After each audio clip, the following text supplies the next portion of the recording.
Namaste, हमेशा खुश रहो बिटिया.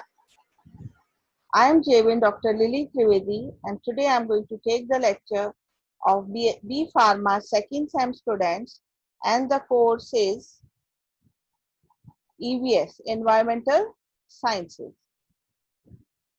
Now, what is today's lecture session is forest ecosystem. Now, what is forest ecosystem? It describes the community of plants, animals, microbes, and all or other organisms' interaction with chemical and physical features of their environment. A terrestrial environment which is dominated by trees growing in a closed canopy, that is a forest, in other words.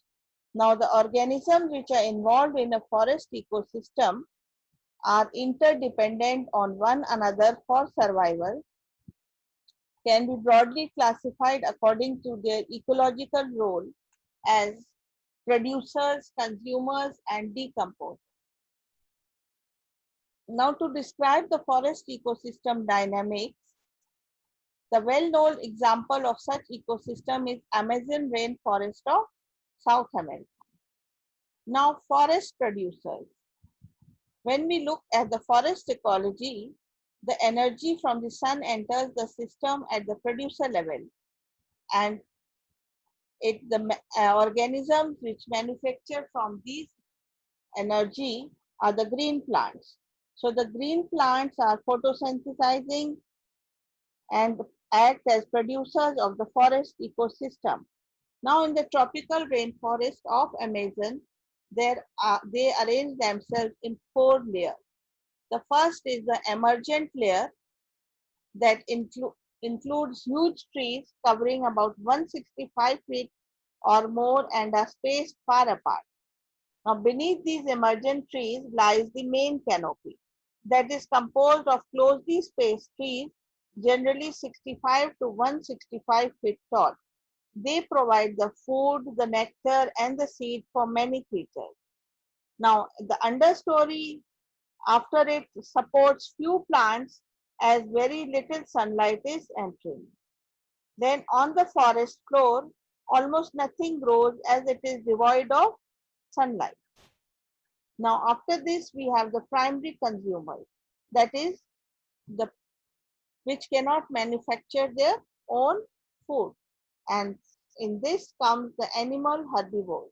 The herbivores are of different variety and they depend upon the plant material as well as their physical adaptation and habitat preference. So in Amazon, the semi-aquatic rodent forages the forest floor in wetlands for grass and water plants. Other primary consumers such as red howler monkey, it lives in the rainforest canopy and feeds on the leaves, flowers, fruits and nuts of the trees.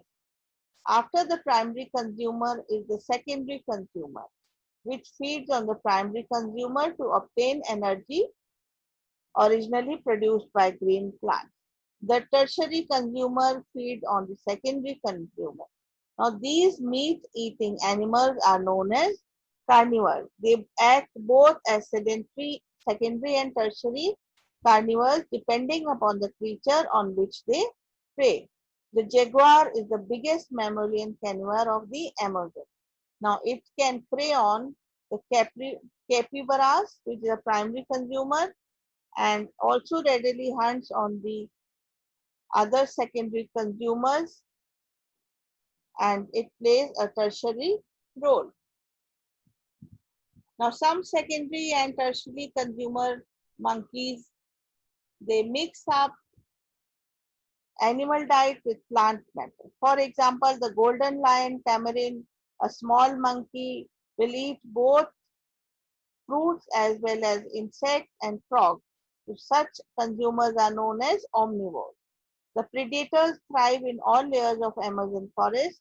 The ocelots and the jaguars hunt for mammals, reptiles and birds on the forest floor and understory. The harpy eagle and the green snakes are like the emerald tree boas. They prey on the birds. lizards and mammals for food. Now, after the consumers, we have the forest decomposer. The decomposer of a forest ecosystem break down dead animal and plants and return the nutrients back to soil. Apart from the bacteria, ants, termites are the important decomposers of Amazon rainforest. The millipedes and earthworm also break down the dead matter. So the warm and the moist climate of Amazon is very conducive for the decomposers to work at a fast pace.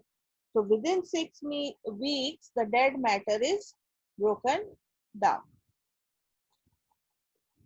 So there is interdependence and symbiosis, and that is the foundation of forest ecology. So the interdependence, like the Execta ants and the Cecropia tree. The ants thrive in the hollow stem of the tree and which produce special food,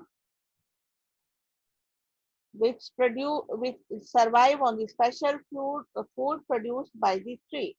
Now, what happens? The ants chase away the other insects which can harm the plant and also kill the climbing veins which otherwise would have choken down the trees. So there is a close interactive relationship between these ants and the tree. Now, there is another symbiotic example between the ants and the caterpillar. The ants feed on the sweet juice produced by the spots on the caterpillar, and in return they protect the caterpillar from the attack. So students, I hope you have enjoyed my lecture and this digital session. If you have any query, please comment in the comment section. I will resolve it soon. This session was powered by version 2.0 of Jyoti Vidyapeeth Women's University. Thank you and namaste.